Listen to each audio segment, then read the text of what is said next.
welcome everybody back to another edition of Let's Take 5, the podcast where we look at one of the greats of cinema, discuss their excellence and range. My name is Ray Martindale. I'm Austin Luger. And the previous person that we covered on this podcast was Jodie Foster, and today we are doing the wrap-up episode. The previous films were Taxi Driver, The Accused, The Silence of the Lambs, Maverick, and Contact. And today we begin our wrap-up episode, as is tradition for all the people that we cover on Let's Take 5. So the question I usually pitch on the last episode, on the wrap-up episode, is to you, Austin, whenever it's your 5, why Jodie Foster? Jodie Foster, I wanted to do another actor. Because I'm always fascinated because, like, when we're covering an actor, they're not always the author of the project. So they get the material and they make the best of it. Whereas usually we have someone who's a writer and director. Like, this is the whole thing, it's their movie. And I love seeing, like, what actor kind of makes it their own. And Jodie Foster kind of does that all the time because she's just always great. Like, you're rarely ever embarrassed by Jodie Foster. I heard she was bad in Elysium.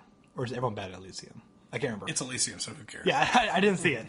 But she's, like, one of those, like, reliable, brilliant actors who's around now and who just, like, keeps, like, surprising me. Like, I was watching this film many years ago called A Very Long Engagement. It was the next film made by the writer-director of Amelie. Mm-hmm. Yeah, it was a foreign film, right? Yeah. Yeah, it's good. So I watched it. It's based off, World War I novel. It's good. It's quiet. And then 2004? Yeah. Yeah. Then near the end, there's Jodie Foster speaking perfect French for like a 15-minute sequence. I'm like, what the hell's going on here? And then it's over. She's just brilliant and knows French perfectly, apparently.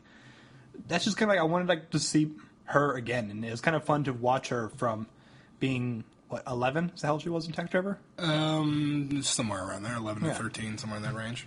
And to give 5, I think, very different performances, but also very similar performances, just really damn good. I mean, it was fun to watch her again, even when the films weren't as good. Maybe one of our weakest 5s film wise.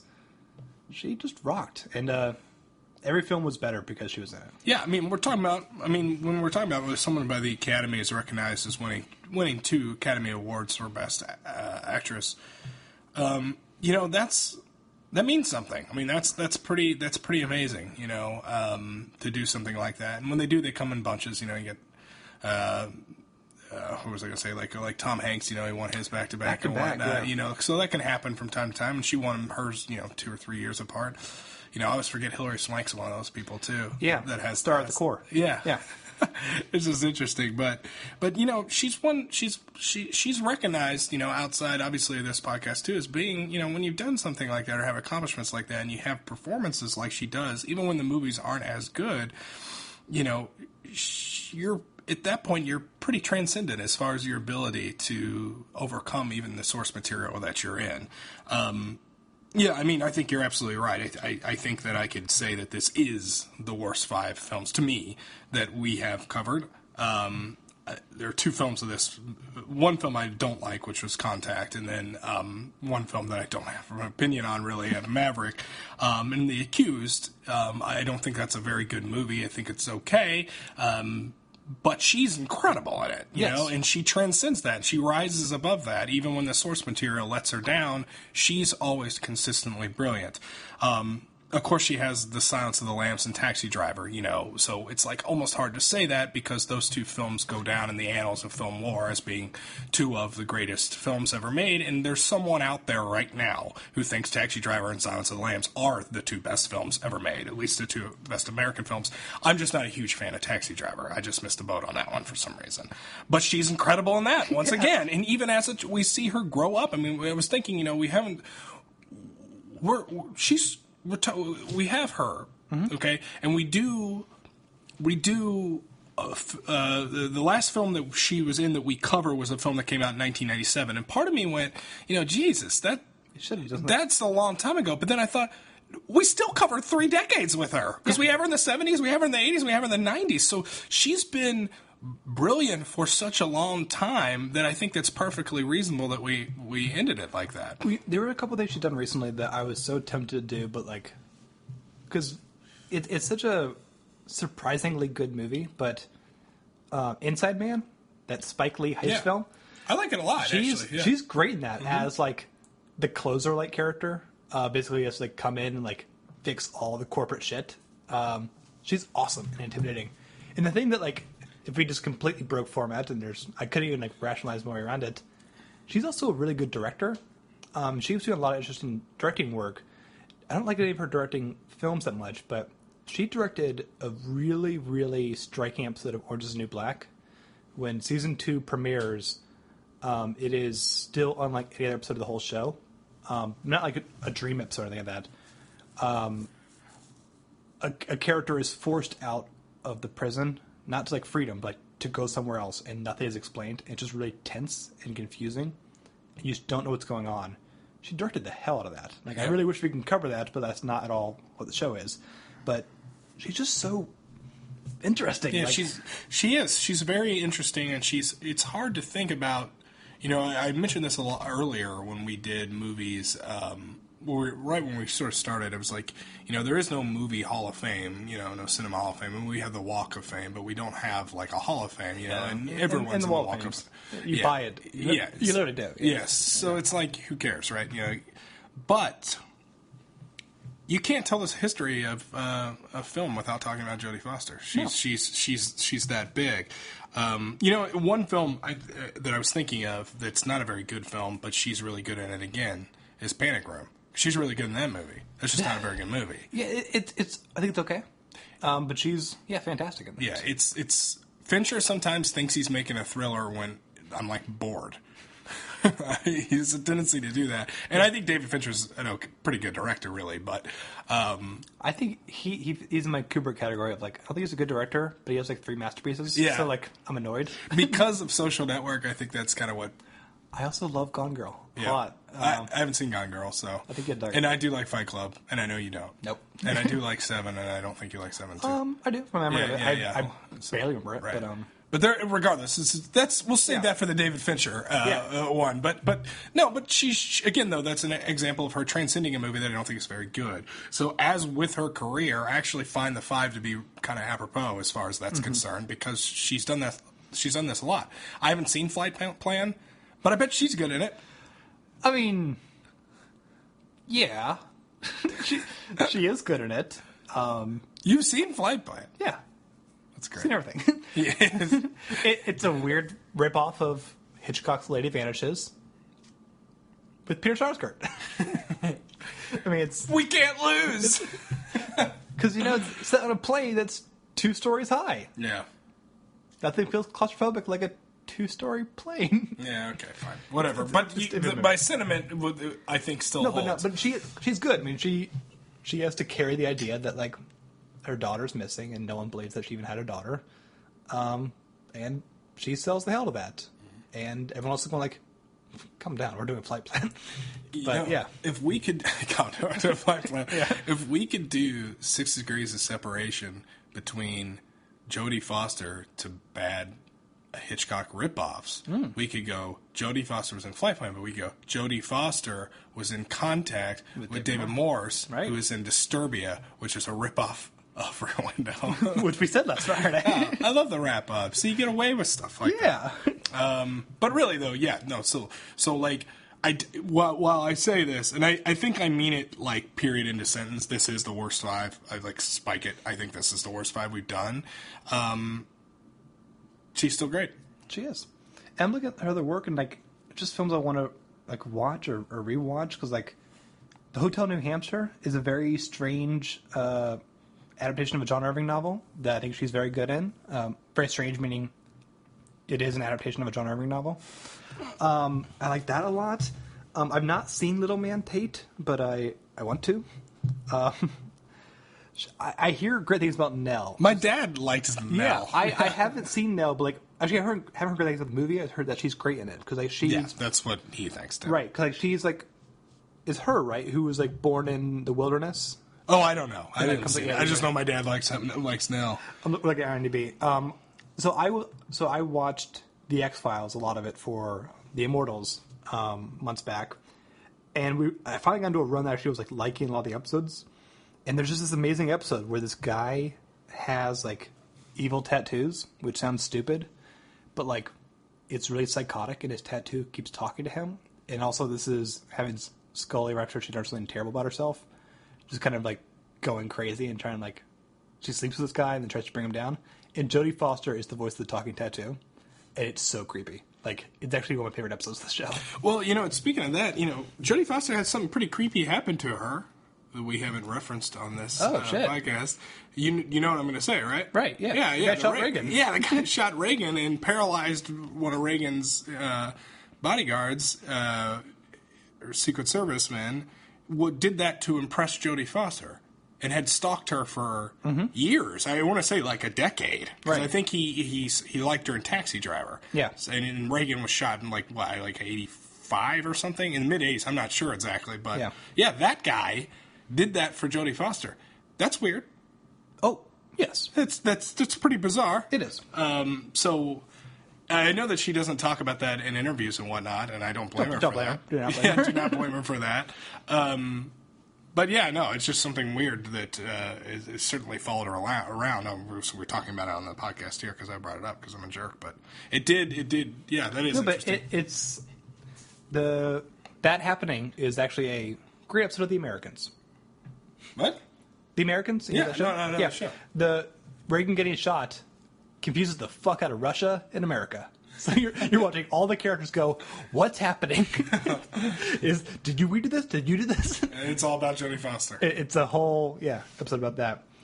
More stuff. They got, a bunch of films I don't like very much, or just didn't see. Yeah, we're going through the filmography right now. Okay, so Carnage, Roman Polanski, the guy I don't feel we're going to cover one day. Yeah. No. Well, it's based on God of Carnage. God of Carnage, which is the same author as Art. One of your favorite plays. Yeah, as Yasmina Reza. And she's great in that. I mean, it's for parents behaving badly, as they talk about their kids who behave badly. It's her, John C. Reilly, Christoph Waltz, and someone else. She's great in that. Okay, so the Beaver.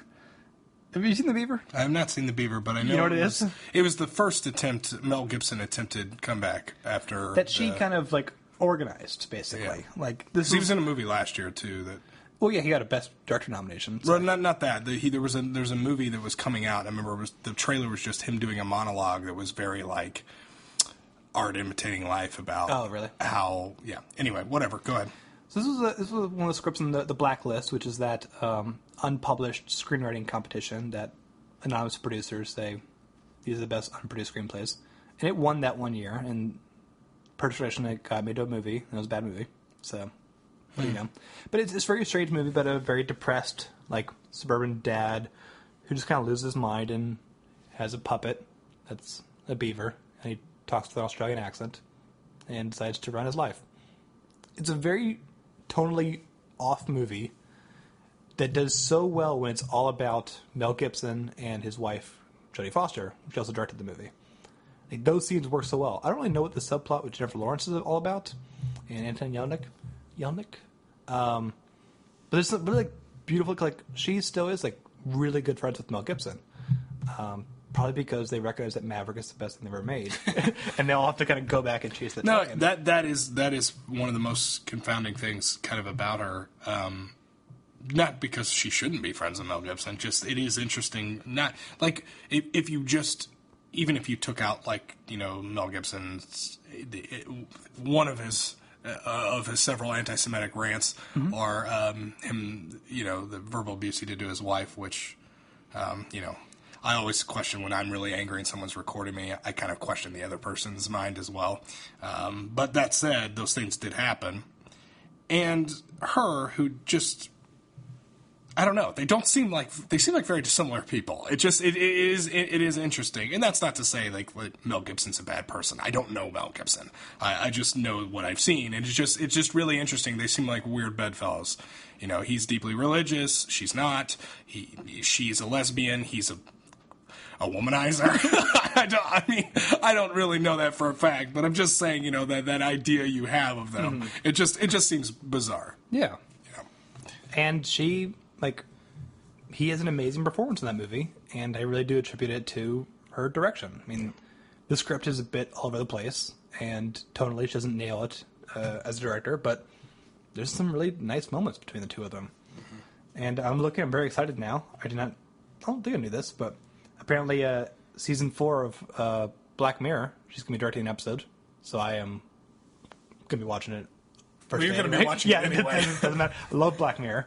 I know that Brian Fuller, the creator of TV show Hannibal, was really trying to get her to direct an episode. But the schedule didn't work out. But it was a great photo of like them at a party together and like him just like freaking out and she very politely smiling. But hey, that show can come back. Yeah, yes. Well, maybe.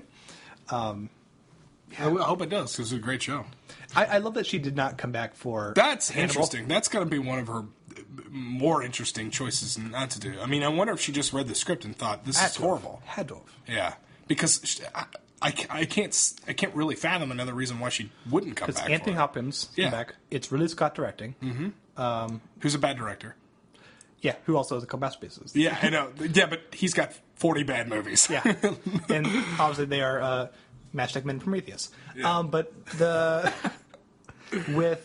in Hannibal, so I mean, the book was a big bestseller. Was not as critically liked as Red Dragon and Silence of the Lambs. And having read it, yeah, for a good reason, because it's bad. The movie is bad. It's not embarrassingly bad, but that's kind of how I felt about it. Julianne Moore replaced her. Like, they didn't get like bargain bin actress. They did get like Julianne Moore. Yeah, I know. Yeah, so, which, if you're going to replace her with someone, not a bad choice. No, Julianne Moore's really good. Yeah, actually, I don't think Hannibal's not a good movie, but I also didn't think it was as bad as people thought it was. No, I mean the first 2 books are just incredible. And that third I think book, that's part of why. The book is just so bad, and also the idea of like, spoiler for a bad book, Clarice and Hannibal like becoming sexual with one another, becoming like lovers. Yeah, it's been a while since I've seen it.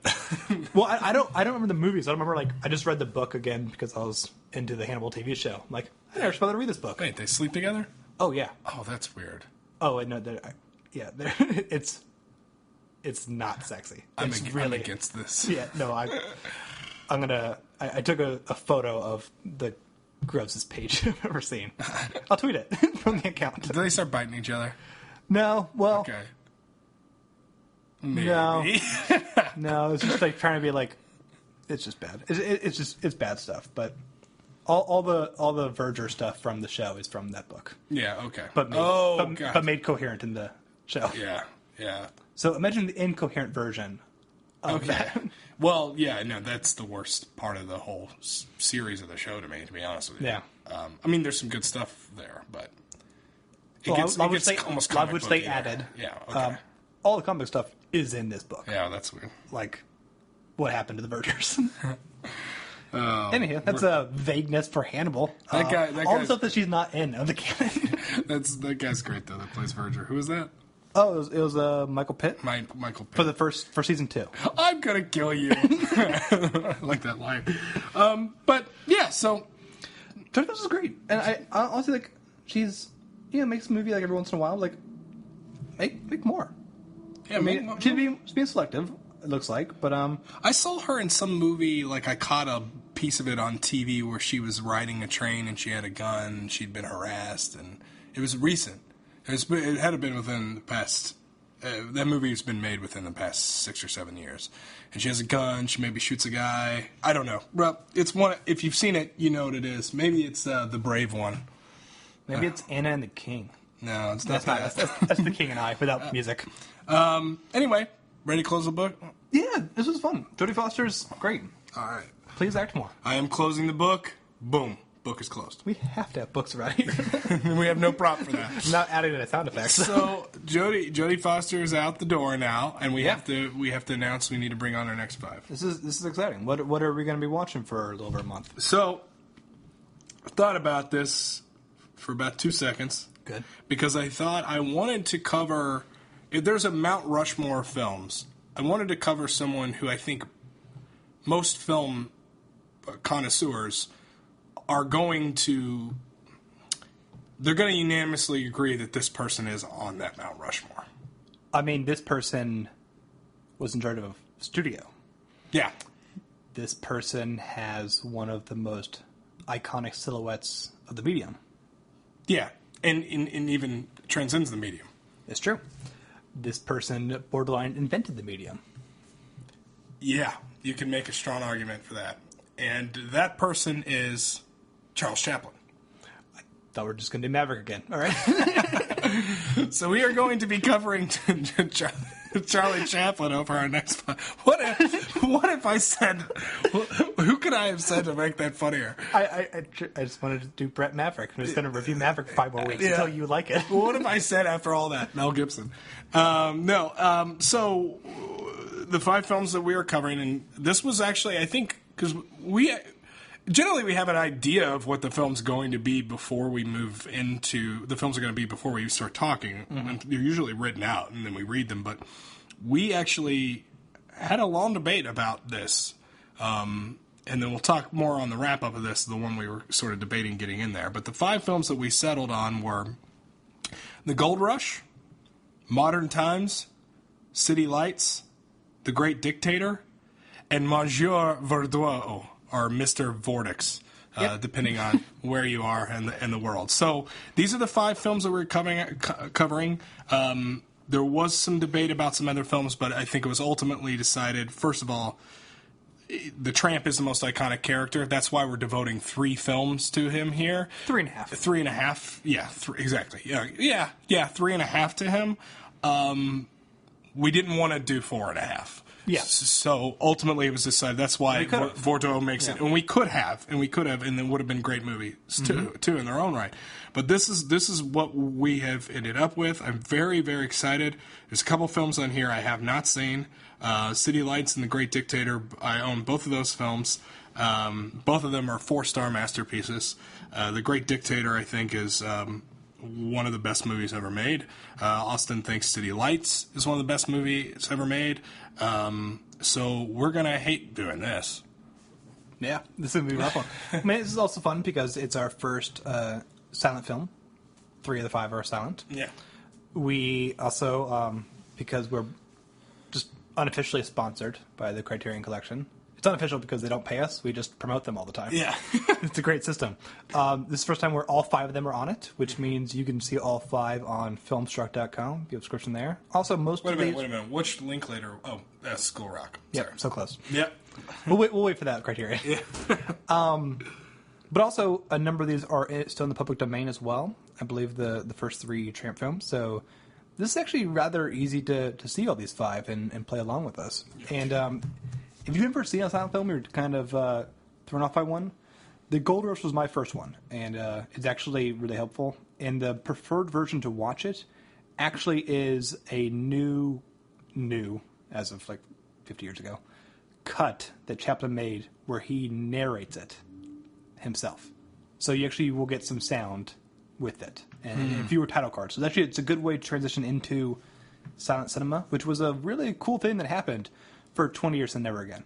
That's really neat. The Gold Rush was your first. Yep, that's my first one. My first was Nosferatu. I got it from the library, and I thought that it would be like no sound at all. Mm-hmm. So when there was music, I thought like I was cheating. And then I looked at the box, and I go, oh no, this is the thing that like silent films have music to them. Yeah, it's a weird thing. I mean, it's kind of like the first time you're branching into foreign films, and you're like, you get intimidated by, a different language and reading. And even people that love movies are afraid of that. Like people that they're going to name their top 50 list, and it's all going to be really respectable, but it's not going to have a single foreign film on it. Yeah. Then there's this is that extra bridge, I think, to silent film. Silent films, and then there's something to be said for silent foreign films too, which which is kind of that and not that. Nosferatu, obviously Nosferatu too. You got Eisenstein, and I know M's a talkie, but there are parts of it that are silent. It was a sound director. Yeah, exactly. Yeah. So, City Lights I've seen recently, and you're going to either watch it or you're not. But the City Lights, you forget very, very quickly that it's silent, and it's a weird phenomenon that starts to happen because it happens in foreign films too. And I'm going to sound pretentious to everyone who watches these anyway, but you start to have the voice in English when you watch a foreign film. Yeah. Like, I haven't... Mifune, like, talking about him, I know what he sounds like in English. It's really weird. Silent films have the same effect. You develop a voice in your head, and when you're reading the text, subliminally, you're hearing them say it. It's a weird sort of phenomenon that happens. It's kind of like when you read a book. You have a voice of that character. Sure. So it was fun when I watched The Gold Rush a few months back for the Immortals, and I watched it with Sarah, and she watched it the first time. So we watched the cut with the narration by Chaplin. She didn't know it was Chaplin. She never actually heard his voice before. Oh, that's interesting. So, and you've heard it because you've seen The Great Dictator. Great Dictator. But most people just still only know the guy with the stick and the shoes. Yeah, and, going way back, we've covered Sunset Boulevard on the podcast, where we had silent film. Buster Keaton's in that film. It's a film about someone who was a silent star, and one of the creepier parts in the movie is when she performs with Chaplin, which is the silent tramp character. That's a good job. And she does a great job. And then you pointed out something interesting, which is really cool. You always say the child stars that make the leap to adults. That's difficult. That's impressive. Elijah Wood, Charlie Sheen, good on you.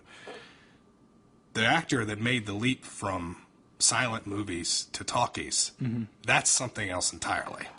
Yeah, and it's rare. I mean, those are two different talents. We'll see this. He only had one success post-silent films, and that was Great Dictator. Which is there's a new incredible. critical appreciation for Mathieu Verdot. But, that's also that's a bit of the plot of Singing in the Rain, right? Right. It's that girl with the terrible voice is not going to have a career after it. Who else did? Directors did well. Some directors did. But the idea of directing, I don't think, changes too much. It's that... It does, but you're still telling a story. That's the basic principle of directing. But the method, the device of which you tell the story is through acting. Actors create action, and someone who is the greatest mime artist, pantomime artist of all time, which is arguably Charlie Chaplin, that doesn't mean he has any acting technique. Those are two different skills, almost entirely. Now they're in the same ballpark, obviously, but. They're two different things. Listening and reacting is not the same. Right. It's different. So I find that incredibly impressive. And we used to say, but The Great Dictator was this one piece. The Great Dictator has commercial success. And I knew you weren't disparaging other works, but The Great Dictator is a talkie played by a silent film star where he delivers maybe the greatest monologue in history. That's amazing. It is. It absolutely is. It's amazing. I mean, it really is in its own right. So, anyway. It's going to be fun. It's going to be a great five. And, coming off the Jodie Foster again, we talked about how that might be the worst 5 films we ever covered. Perhaps by the end of this will be the 5 best we cover. We shall see. Well, we will see. Because I'm right now blanking on the past 60 we've done. So. But thank you all for listening. We'll be back in 2 days with a review of The Gold Rush. And also, if schedule works out, the beginning of that episode might sound new. Yeah. So that's pretty cool. Yeah. And you might recognize it from another movie. Possibly. Yeah. We'll see what cut of it comes out. But yeah, you know where to find us. Twitter, Immortals Pod, Let's Take 5 at theartmortal.com, artmortal.com. Leave a comment here, yada yada. Constant Diversion on YouTube. That's my YouTube channel. I didn't write down what Tomorrow's Immortals is about, but I think Black Narcissus. It'll be, when they tune in, it'll be a surprise. They'll like it. I'll say at the end of the next one. So. There's got to be at least 4 or 5 people out there that listen to both these podcasts. Yeah. Hell yeah. And they're wondering what's going to be about, even though it's announced the previous week. Whatever, it's fine. It's fine. You'll be good. All right. See you all next week. No, 2 days from now. Hey. Friday. I'm Eric Martindale. I'm Austin Licker. Goodbye, everyone. Bye. Baby. And the Oscar goes to Jodie Foster, The Silence of the Lambs.